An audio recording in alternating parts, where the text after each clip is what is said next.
जय हिंद मेरे दोस्तों, आपका स्वागत है आपके अपने यूट्यूब चैनल प्रीतम एकेडमी परिवार में। और मैं हूं सूरज कुमार। तो बेसिकली जो क्लास 8 का 9 नवंबर को जो आपका वीकली टेस्ट होने वाला है ना मैथमेटिक्स का, उसके लिए कुछ मोस्ट इंपॉर्टेंट सब्जेक्टिव और ऑब्जेक्टिव क्वेश्चंस करेंगे आज की इस वीडियो में। और ये सभी क्वेश्चंस इतने इंपॉर्टेंट हो जाते हैं कि अगर आप लोग इन सभी को कर लेते हो ना तो आपका वीकली टेस्ट तो क्लियर होगा, साथ ही साथ आपका जो फाइनल एग्जाम होगा वो भी क्लियर हो जाएगा।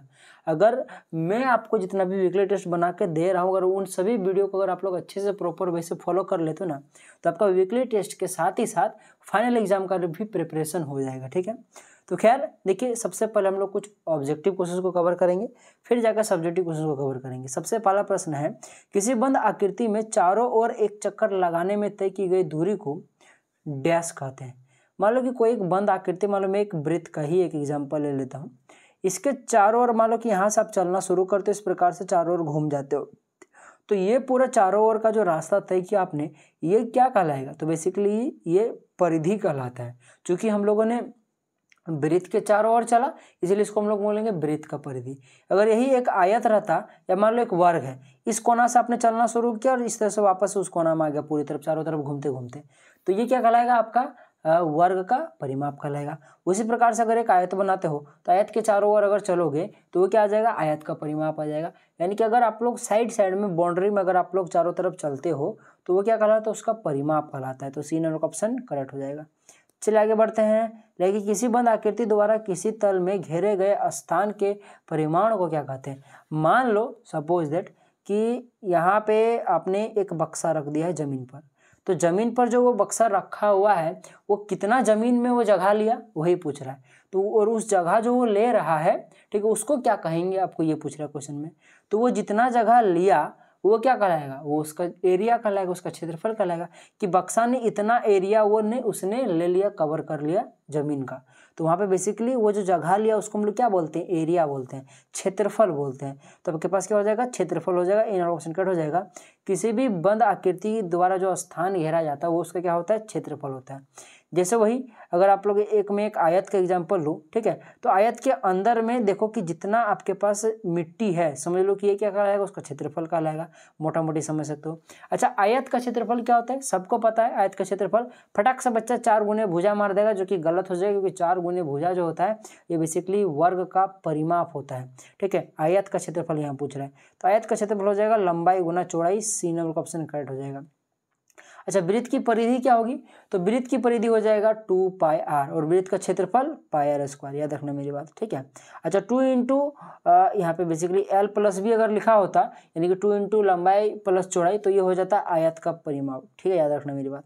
खैर, समांतर चतुर्भुज का क्षेत्रफल क्या होगा बताओ? तो समांतर चतुर्भुज का क्षेत्रफल जो होता है वो आधार गुणा ऊंचाई होता है। आपके पास सी नंबर का ऑप्शन करेक्ट हो जाएगा। उसी प्रकार से जो समचतुर्भुज का क्षेत्रफल होता है, इसमें भी जो होता है आधार गुणा ऊंचाई हो जाएगा। आपके पास ये करेक्ट आंसर हो जाएगा। तो आपके पास ए नंबर का ऑप्शन करेक्ट हो जाएगा। पर एक मजेदार बात बताऊं, एक्चुअली होता है आधार गुना ऊंचाई, परंतु अगर आप लोग भुजा गुना भुजा भी करोगे ना तो समचतुर्भुज का क्षेत्रफल निकल जाएगा। पूछो क्यों? क्योंकि भाई साहब समचतुर्भुज में चारों भुजा आपस में बराबर होता है, यानी कि उसका आधार और ऊंचाई दोनों बराबर होगा। तो आप लोग इसको अगर आधार को ऊंचाई अगर भुजा मानते हो तो ऊंचाई को भी भुजा मान सकते हो। तो भुजा गुना भुजा भी अगर करोगे तो आंसर आ जाएगा। परंतु इसका जो आंसर हो जाएगा एक्चुअली यही होगा, ए नंबर का ऑप्शन। क्योंकि भाई साहब ऑप्शन वाले क्वेश्चंस में क्या होता है कि जो ऑप्शन आपका सबसे ज्यादा करेक्ट होगा वो आपको मारना होता है। ठीक है, तो यहाँ पे आपका देखा जाए तो एक वर्ड में ये भी करेक्ट है, परंतु एक्चुअली जो करेक्ट होगा वो ए नंबर का ऑप्शन करेक्ट होगा। इसीलिए हम लोग क्या करेंगे? ए नंबर को मारेंगे। अच्छा, वर्ग की एक भुजा की लंबाई 25 सेंटीमीटर, तो इसका परिमाप क्या होगा? जाहिर सी बात है यार, अगर एक वर्ग की एक भुजा अगर 25 है तो बाकी भी तो 25-25 करके होगी ना। और इसके चारों ओर अगर आप लोग एक चक्कर लगाते हो तो उसका परिमाप होता है, यानी कि ये 25 ये 25 25 25 50 हो गया, फिर 25 कितना हो गया? 75 हो गया, फिर 25 100 हो गया, यानी कि 100 सेंटीमीटर। अच्छा, एक बात याद रखना, यहाँ पे दूधू को 100 ऑप्शन में दिख रहा है तो कौन वाला मारोगे? डी नंबर वाला मारना। ए नंबर वाला में 100 तो है, परंतु यहाँ पे वर्ग सेमी है, यानी कि सेंटीमीटर स्क्वायर है, और नीचे में सिर्फ सेंटीमीटर है। और जो परिमाप होता है, परिमाप एक लंबाई होता है। ठीक है, तो लंबाई नॉर्मली सेंटीमीटर मीटर में मापा जाता है, परंतु जो स्क्वायर लगता है, जैसे centimetre square, metre square, kilometre square. ये स्क्वायर कब लगता है? जब हम लोग क्षेत्रफल का उपयोग करते हैं, ठीक है। एरिया में क्या होता है, उसमें हम लोग क्या करते हैं, एरिया में हम लोग क्या करते हैं, वहाँ पे स्क्वायर का उपयोग करते हैं, ठीक है। समझ में आया मेरी बात? क्योंकि ये 2D वगैरह होता है, क्योंकि एरिया 2D होता है, ठीक है ना। उसी प्रकार से अगर आयतन का हम लोग को निकालना तो उसमें हम लोग क्यूब लगाते हैं, जैसे सेंटीमीटर क्यूब, मीटर क्यूब, क्योंकि वो 3D आकृति का होता है, ठीक है। क्योंकि 3D आकृति का आयतन होता है, इसलिए वहाँ पे क्यूब लगाते हैं। 2D का क्षेत्रफल होता है, इसलिए यहाँ पे क्या लगाते हैं हम लोग, बेसिकली स्क्वायर लगाते हैं, ठीक है ना। और जो परिमाप होता है बेसिकली लंबाई होता है, इसलिए इसको सिर्फ सेंटीमीटर, इसलिए यहाँ पे सेंटीमीटर होगा, वर्ग सेंटीमीटर नहीं होगा। अगर ये अगर क्षेत्रफल निकलता तब 100 सेंटीमीटर 100 वर्ग सेंटीमीटर हम लोग मारते हैं, या फिर 100 सेंटीमीटर स्क्वायर मारते हैं, परंतु यहाँ परिमाप पूछा है, सिर्फ हम लोग 100 सेंटीमीटर मारेंगे, ठीक है। और देखो जनरली वर्ग का परिमाप का एक फॉर्मूला भी होता है 4 गुने भुजा, ठीक है। यानी कि 4 गुना 25 भी कर दोगे तो भी 100 आएगा, आंसर आ जाएगा, ठीक है। तो ऐसे भी बना सकते हो। चलो एक प्रश्न पर आता लिखा है कि त्रिभुज की आधार की लंबाई 10 सेंटीमीटर और ऊंचाई अगर 5 सेंटीमीटर, त्रिभुज का क्षेत्रफल कितना होगा? तो याद रखना मेरे भाई, त्रिभुज का क्षेत्रफल का एक सीधी फॉर्मूला होता है 1/2 गुना आधार गुना ऊंचाई, ठीक है। आधार गुना ऊंचाई, 1/2 का 1/2 हो गया। आधार किसको बोलेंगे यहाँ पे, जो कि 10 सेंटीमीटर, इसको बोलेंगे, तो यहाँ पे 10 रख देता हूँ मैं, ठीक है। गुना में ऊंचाई कितना है यहाँ पे 5 सेंटीमीटर, 5 हो गया। अब देखो 2 × 5 = 10, 2 से 10 कट गया, ठीक है। तो 5 बचा, और यहाँ पे 5 बचा है, 5 × 25 हो गया, यानी कुल मिलाकर कितना सेंटीमीटर बचेगा? 25 सेंटीमीटर। यहाँ बोलना गलत होगा क्योंकि यहाँ क्षेत्रफल पूछा है ना, तो 25 सेंटीमीटर स्क्वायर बोलना सही होगा, या फिर 25 वर्ग सेमी, बात बराबर है, ठीक है। बी नंबर का ऑप्शन करेक्ट हो जाएगा। वर्ग सेमी बोले या सेंटीमीटर स्क्वायर बोले, एक ही चीज होता है दोनों, ठीक है। नेक्स्ट प्रश्न आपके पास है, किसी वर्ग की भुजा की लंबाई क्या होगी जिसका क्षेत्रफल 441 वर्ग मीटर है? सबसे पहली बात तो याद रखना मेरी बात कि देख लो यहाँ पे जो आपके पास यहाँ पे वर्ग मीटर जो दिया हुआ है, यानी कि जो आंसर आएगा उसका वो मीटर में आएगा। तो अगर कोई ऑप्शन में सेंटीमीटर है तो उसको पहले हटा दो, कोई दिक्कत है नहीं, जो होगा आंसर मीटर में होगा। तो ऐसे करके भी ऑप्शन को आप लोग क्या कर सकते हो, छाट सकते हो, तुक्का मार सकते हो। परंतु यहाँ तो सभी मीटर में दिया हुआ, तो यहाँ तो तुक्का ये वाला काम नहीं करेगा। तो बस आपका यहाँ पे एक ही तुक्का काम करेगा कि आपको क्वेश्चन को बनाना पड़ेगा, और बनाने के लिए आपको पास नॉलेज होना चाहिए, जो कि मैं भी दे रहा हूँ, ध्यान से सुनो। देखो वर्ग की आपको कोई भी एक भुजा की लंबाई पूछा है, क्योंकि भाई साहब जाहिर सी बात है वर्ग है, कोई भी एक भुजा निकल गया तो बाकी तीनों भुजा ऑटोमेटिकली निकल जाए, क्योंकि चारों भुजा आपस में बराबर होता है। अगर किसी तरह से अगर एक 25 निकल गया तो जाहिर सी बात है कि बाकी तीनों भी तो 25-25 होगा। तो हमको किसी भी तरह से कोई एक निकालना है, तो एक निकालने के लिए हम लोग किसका उपयोग करेंगे, हम लोग के पास क्षेत्रफल दिया है उसका उपयोग करेंगे, क्योंकि वर्ग का क्षेत्रफल आपको यहाँ पे दिया हुआ है 441, और वर्ग का जो क्षेत्रफल होता है वो भुजा स्क्वायर होता है उसका क्षेत्रफल का फॉर्मूला। यानी कि भुजा को अगर मैं ए मान लूँ तो मैं उसको ए स्क्वायर लिख सकता हूँ। तो ए स्क्वायर बराबर में कितना हो जाएगा यहाँ पे 441, क्योंकि ए स्क्वायर यानी कि वर्ग के क्षेत्रफल का ही तो यहाँ वैल्यू दिया हुआ है 441, यानी कि ए स्क्वायर का वैल्यू दे दिया गया 441। तो बस हम लोग क्या करेंगे, यहाँ से ए निकाल लेंगे, भुजा निकाल लेंगे, तो देख लो यहाँ पे स्क्वायर इधर जाकर रूट में हो जाएगा, यानी कि रूट 441 हो जाएगा। और रूट 441 को सबको पता है कि ये 21 होता है, क्योंकि 21 का स्क्वायर ही कितना होता है 441 होता है, यानी कि 21 मीटर इसका सही आंसर हो जाएगा। और यहाँ पे वर्ग मीटर नहीं लगेगा, सिर्फ मीटर लगेगा, तो बी नंबर का ऑप्शन करेक्ट हो जाएगा। निम्नलिखित में कौन सी आकृति द्विमीय है, यानी कि 2D है? तो भाई साहब जो वृत्त होता है, त्रिभुज होता है, वर्ग होता है, आयत होता है, ये सभी क्या होते हैं 2D होते हैं। पर गोला हो गया, शंकु हो गया, बेलन हो गया, ठीक है ना, ये सभी जो होते हैं घनाभ, ये सभी जो आता है ये 3D आकृति में आता है। तो फिलहाल इसका जो आंसर हो जाएगा वो बी हो जाएगा। चलो समलंब चतुर्भुज का क्षेत्रफल बराबर में व्हाट, यानी कि समलंब चतुर्भुज क्षेत्रफल कितना क्या होता है, तो फॉर्मूला उसका होता है 1/2 इंटू का समांतर भुजाओं का योग गुना में ऊंचाई। मतलब जैसे मैं एक समलंब चतुर्भुज बनाऊं तो इस प्रकार से समलंब चतुर्भुज होता है मोटा मोटी। एक कोई भी आपस आमने सामने का कोई भी जो साइड होगा, ठीक है, चाहे इधर वाला हो चाहे इधर वाला हो, ठीक है, तो मैं ऊपर और नीचे वाला ले लेता हूँ, ठीक है, ऊपर नीचे वाला हो चाहे फिर इधर उधर वाला हो, यानी कि आमने सामने वाला कोई दो भुजा क्या होगा आपस में समांतर होगा, यानी कि ये और ये क्या होगा आपस में समांतर होगा। बस यही समांतर चतुर्भुज अगर ऐसा है, और बाकी सब दो से कोई मतलब नहीं है। अगर आमने सामने वाला अगर समांतर है अगर किसी चतुर्भुज में, तो वो एक समलंब चतुर्भुज होता है। तो इसका क्षेत्रफल कितना होता है 1/2 इंटू समांतर भुजाओं का योग, यानी कि इसका वैल्यू जितना है, देखो मैं कलर चेंज कर देता हूँ, ठीक है, इसका वैल्यू जितना है और इस भुजा का वैल्यू जितना है और इस भुजा का वैल्यू जितना, इन दोनों को जोड़ देना वही होता है समांतर भुजाओं का योग, ठीक है, इन दोनों को जोड़ना है और फिर गुना कर देना है इसका जो ऊंचाई होगा उससे, ठीक है। तो चलो एक समलम चतुर्भुज से एक क्वेश्चन बनाते हैं। समलम चतुर्भुज की समांतर भुजाएं हैं, यानी कि जो सामने सामने की जो भुजा की जो आपस में पैरेलल होगी वो एक 12 सेंटीमीटर का है और एक 20 सेंटीमीटर का है, तथा उनके बीच की ऊंचाई कितना दिया हुआ है, 10 सेंटीमीटर दिया हुआ है। यानी समलम चतुर्भुज के समांतर भुजा आपको दे दिया गया है 12 और 20, और उसकी ऊंचाई भी दे दिया गया है 10 सेंटीमीटर। तो इसका क्षेत्रफल निकालना है। तो क्षेत्रफल में फॉर्मूला लगाओ, 1/2 इंटू समांतर भुजाओं का योग, यानी कि 12 और 20 को जोड़ दो, 12-20 को जोड़ोगे तो 32 हो जाएगा, गुना में ऊंचाई जो कि 10 है यहाँ पे, बस काट दो, देख लो 32 कट जाएगा 2 से, 16 बार में, अब 16 गुना 10 160 हो गया। अब 160 क्या आएगा, चूंकि सब सेंटीमीटर दिया है तो इसका आंसर भी सेंटीमीटर होगा, परंतु सेंटीमीटर स्क्वायर होगा क्योंकि क्षेत्रफल बोला है। तो 160 सेंटीमीटर स्क्वायर या फिर 160 वर्ग सेमी आपका इन ऑप्शन कट हो जाएगा। अब चलिए कुछ सब्जेक्टिव प्रश्न पर आते हैं। देखिए एक वृत्त का व्यास 20 सेमी है तो उस वृत्त की त्रिज्या क्या होगी। तो भाई साहब व्यास जो होता है वो त्रिज्या का डबल होता है, यानी अगर आपके पास व्यास को डी से दिखाते हैं, ठीक है, तो डी का वैल्यू अगर आपके पास 20 दिया हुआ है तो त्रिज्या जिसको हम लोग आर से दिखाते हैं तो आर का वैल्यू कितना होता है, d/2 होता है, ठीक है। तो डी यहाँ पे 20 हो तो 20 रख दो, बटे में 2 हो जाएगा, ये कट जाएगा तो कितना हो जाएगा, 10 आ जाएगा, यानी कि क्या आ जाएगा आपके पास 10 सेमी क्या निकल गया, इसका त्रिज्या निकल गया। तो आर का वैल्यू होगा 10 सेंटीमीटर, याद रखना मेरी बात। और सीधा सीधी याद रखना नहीं यार, व्यास दिया होगा तो उसका आधा कर देना, त्रिज्या वही होगा, ठीक है। और अगर त्रिज्या दिया व्यास पूछेगा तो उसका डबल कर देना। अच्छा पाई का मान कितना होता है, तो पाई का मान 22/7 होता है, और पॉइंट में 3.14 होता है, याद रखना मेरी बात। दोनों में से जो भी लिखना चाहो, परंतु 22/7 लिख देना, अच्छा रहेगा। चल छायांकित भाग का क्षेत्रफल ज्ञात कीजिए। यहाँ पे एक भाग है, देख लो यहाँ पे, इसके अंदर में एक देखा जाए तो एक आयत बना हुआ है और यहाँ पे एक त्रिभुज बना है, तो इसका क्षेत्रफल निकालना है। तो जाहिर सी बात है, देख लो सबसे पहले हम लोग आयत का क्षेत्रफल निकाल देंगे और ये त्रिभुज का क्षेत्रफल निकाल कर अगर दोनों को जोड़ देंगे तो इस पूरी आकृति का क्षेत्रफल निकल जाएगा। अब बता आयत का क्षेत्रफल कैसे निकलेगा, वही लंबाई गुना चौड़ाई, ठीक है। तो यह करेंगे, देख लो छायांकित भाग का क्षेत्रफल में क्या है, एक आयत का क्षेत्रफल और त्रिभुज का क्षेत्रफल को जोड़ देंगे तो छायांकित भाग का क्षेत्रफल निकल जाएगा, वही चीज यहाँ पे लिखा हुआ है। तो आयत का क्षेत्रफल कितना होगा, लंबाई गुना चौड़ाई, यानी कि 8 मीटर गुना में 5 मीटर कर दो, आपके पास निकल गया आयत का क्षेत्रफल। अब त्रिभुज का क्षेत्रफल बार बार घूम जा रहा है, त्रिभुज का क्षेत्रफल कैसे निकलेगा, तो त्रिभुज क्षेत्रफल क्या होता है, 1/2 गुना आधार गुना ऊंचाई, तो 1/2 तो 1/2 ही होता है, गुना आधार, आधार यहाँ पे 2 है और ऊंचाई ये वाला होगा।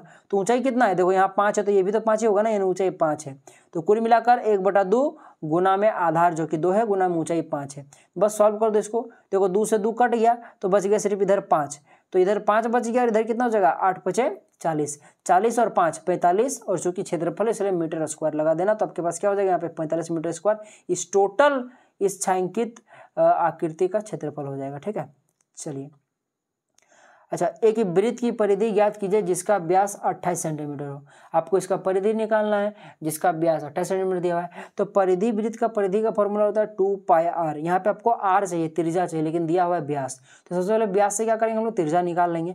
कभी भी मैथमेटिक्स अगर आप लोग बनाओ ना तो पहले आपको ये पता होना चाहिए कि आपको बनाना क्या है। अगर ये पता है तो ऑटोमेटिकली आप लोग क्वेश्चन को खुद ब खुद सॉल्व कर लोगे। पूछो क्यों, क्योंकि देख लो आपको क्वेश्चन में, जैसे कि इस क्वेश्चन के अगर मैं एग्जाम्पल लूँ तो यहाँ पे आपको निकालना था परिधि, तो पहले पता हो कि आपको परिधि क्या होता है, तो परिधि पता हो उसका फॉर्मूला आना चाहिए जो कि क्या होता है 2πr। अब देखो 2 तो सबको पता है 2 ही होता है, पाई का वैल्यू 22/7 लेंगे, क्योंकि क्वेश्चन में जब तक 3.14 ना बोले तब तक नहीं लेना है। अगर जो भी बोले, अगर क्वेश्चन में पाई का वैल्यू यूज करना है और वहाँ पे कुछ नहीं लिखा है तो आपको 22/7 ही यूज करना है, ठीक है। अगर कहीं लिख दे कि पाई का वैल्यू 3.14 लेना है तभी लीजिएगा, वरना 22/7 ही लीजिएगा, ठीक है। और यहाँ पे आपको पास पता है कि 2π और r चाहिए, r माने त्रिज्या होता है जो कि क्वेश्चन में दिया नहीं है, त्रिज्या की जगह व्यास दिया हुआ है। तो ऑटोमेटिकली पहले क्या करेंगे, दिमाग में काम करेंगे, चलो पहले त्रिज्या निकाल लेते, फिर ऑटोमेटिकली व्यास परिधि निकल जाएगा। तो इसीलिए सबसे पहले क्या करेंगे, हमारे पास व्यास 28 दिया हुआ है तो त्रिज्या निकालेंगे। त्रिज्या जो होता है वो व्यास बटे में 2 होता है, यानी कि व्यास का आधा होता है। तो 28 बटे में 2 हो गया, यानी कि 14 सेंटीमीटर का त्रिज्या निकल गया। अब जब त्रिज्या निकल गया तो फाइनली वृत्त का परिधि कितना हो जाएगा 2πr, यानी कि 2 × का पाई का वैल्यू 22/7 गुना में r जो कि 14 आ गया। अब देखो यहाँ 7 से 14 कट जाएगा, 7 दूना 14, यानी कितना बचेगा 2 बचेगा, यहाँ का 22 बचेगा और यहाँ पे 2 बचेगा, यानी कि 2 दूना 4 और 4 को फिर 22 से गुना करो, यानी कि 88 सेंटीमीटर निकल जाएगा आपके पास। हाँ, ये सेंटीमीटर स्क्वायर नहीं होगा क्योंकि ये क्या पूछा है, बेसिकली आपका परिधि पूछा है। परिधि क्या होता है, एक प्रकार का लंबाई होता है, इसलिए यहाँ पे सिर्फ सेंटीमीटर लिखेंगे। चलो एक बहुत इंपॉर्टेंट प्रश्न आ गया, यह कि एक आयताकार मैदान की लंबाई 10 मीटर और चौड़ाई 8 मीटर है। किसी वर्गाकार मैदान का परिमाप इस आयताकार मैदान के परिमाप के बराबर है। यानी कि यहाँ के आयताकार मैदान का आपको लंबाई और चौड़ाई दे दिया गया है, लंबाई 10 मीटर और चौड़ाई 8 मीटर दे दिया गया है। तो ये जो आयत का इसका जो परिमाप निकलेगा ना आपका, इसका जो परिमाप होगा सेम और एक वर्ग है उसके परिमाप के बराबर होगा। ठीक है, तो आपको पूछ रहा है कि किस मैदान का क्षेत्रफल अधिक होगा और कितना अधिक होगा। तो सबसे पहली बात तो आपको क्या निकालने बोला है, क्षेत्रफल निकालने बोला है। अब क्षेत्रफल निकलेगा कैसे, आपको सबसे पहली बात देखो दोनों का अलग अलग क्षेत्रफल निकालना पड़ेगा आयताकार परिमाप का, तब ना पता चलेगा कि किसका ज्यादा है सो। ठीक है, और कितना ज्यादा है वो तो पता चल जाएगा जब दोनों का क्षेत्रफल निकल जाएगा। तो पहले क्षेत्रफल निकालना पड़ेगा। अब क्षेत्रफल निकालने के लिए आयत का क्षेत्रफल क्या होता है, लंबाई गुना चौड़ाई। तो आपको आयत का पहले लंबाई और चौड़ाई पता होना चाहिए, जो कि क्वेश्चन में दिया हुआ है। तो आयत वाला में तो कोई दिक्कत है नहीं, क्योंकि आयत का लंबाई और चौड़ाई दे देगा, लेकिन आपको पहले वर्ग का भी तो निकालना पड़ेगा ना। तो वर्ग का क्षेत्रफल निकालने के लिए हमको फॉर्मूला लगाना पड़ेगा भुजा स्क्वायर का, और यहाँ पे भुजा है नहीं वर्ग का, तो पहले हम लोग क्या करेंगे, वर्ग का भुजा निकालेंगे। देखो मेरा सोचने का थॉट प्रोसेस देखो, मुझे चाहिए क्या था, उनका क्षेत्रफल देखना कि किसका ज़्यादा है। ठीक है, और लास्ट में निकालना भी कि कितना ज़्यादा है। तो मैंने सोचा कि कितना ज़्यादा है वो निकालने से पहले ये तो पता करें कि किसका कितना है सो, तब ना निकले कि कितना ज़्यादा क्षेत्रफल किसका ज़्यादा है सो। तो सबसे पहले निकालेंगे किसका क्षेत्रफल कितना है सो। तो पहले आयत का क्षेत्रफल निकालेंगे, फिर वर्ग का निकालेंगे। चाहे तो आप पहले वर्ग निकालो फिर आयत निकालो, कोई दिक्कत नहीं। तो आयत का क्षेत्रफल निकालने में तो कोई दिक्कत है नहीं, क्योंकि आयत का क्षेत्रफल जो होता है वो लंबाई गुना चौड़ाई होता है। तो लंबाई और चौड़ाई तो यहाँ 10 और यहाँ पे 8 दिया हुआ है। लेकिन जो वर्ग होता है, वर्ग का क्षेत्रफल निकालने के लिए हमको वर्ग का भुजा चाहिए। तो यहाँ वर्ग का भुजा तो दिया हुआ है नहीं, यानी सबसे पहले हमको क्या निकालना पड़ेगा, वर्ग का भुजा निकालना पड़ेगा। जैसे वर्ग का भुजा निकल जाएगा वैसे आपका वर्ग का भी क्षेत्रफल निकल जाएगा, आयत का भी क्षेत्रफल निकल जाएगा, और फिर बाद में कंपेयर करके देख लेंगे कि किसका ज्यादा है कितना ज्यादा है सो। तो आपको इस प्रकार से सोचना पड़ेगा कि आपको निकालना क्या है सो। तो यानी सबसे पहले हमको क्या निकालना है कि वर्ग का हमको एक भुजा निकालना है। तो वही करेंगे। देखो चूंकि हमको पता है कि आयताकार मैदान का जो परिमाप होगा वही वर्गाकार मैदान के परिमाप के बराबर होगा। ठीक है, तो जाहिर सी बात है कि आयताकार मैदान का जो परिमाप होता है उसका फॉर्मूला होता है 2 × L+B होता है, लंबाई प्लस चौड़ाई उसको 2 से गुना कर दो। ठीक है, और यही बराबर होगा वर्गाकार मैदान के परिमाप का, यानी कि 4 × भुजा के बराबर होगा। 4 × भुजा को अगर मैं A मान लो तो ये रहने दो, या फिर चलो भुजा ही लिख देता हूँ। तो वही चीज यहाँ पे क्या क्या है, 2 × L+B = 4 × भुजा। अच्छा 2 का 2 हो गया, लंबाई है 10 मीटर और चौड़ाई 8 मीटर। तो आप लोग क्या करना है, इस मीटर को मत लिखना, इस मीटर को मत लिखना, नॉर्मली 10 और 8 का ही उपयोग करना। ठीक है, मीटर तो लास्ट में लिख देना। ठीक है चलो, तो यहाँ पे हो जाएगा आपके पास बराबर कितना हो जाएगा, 4 गुने भुजा। अब देखो यहाँ पे 2 और यहाँ पे देख लो 10 और 8 अगर जुड़ेगा तो कितना हो जाएगा, 18 ना हो जाएगा। तो 2 × 18 हो गया। अब 2 × 18 कितना होगा, 18 दूना 36 होता है। तो 36 मीटर निकल गया। ये क्या, आयताकार मैदान का परिमाप। और जब आयताकार मैदान का परिमाप निकल गया तो जाहिर सी बात है आयताकार मैदान का परिमाप वर्गाकार मैदान के परिमाप के बराबर होगा। यानी कि ये जो 36 निकला आयताकार मैदान का परिमाप ये बराबर होगा वर्गाकार मैदान के परिमाप का, यानी कि 4 × भुजा के बराबर होगा।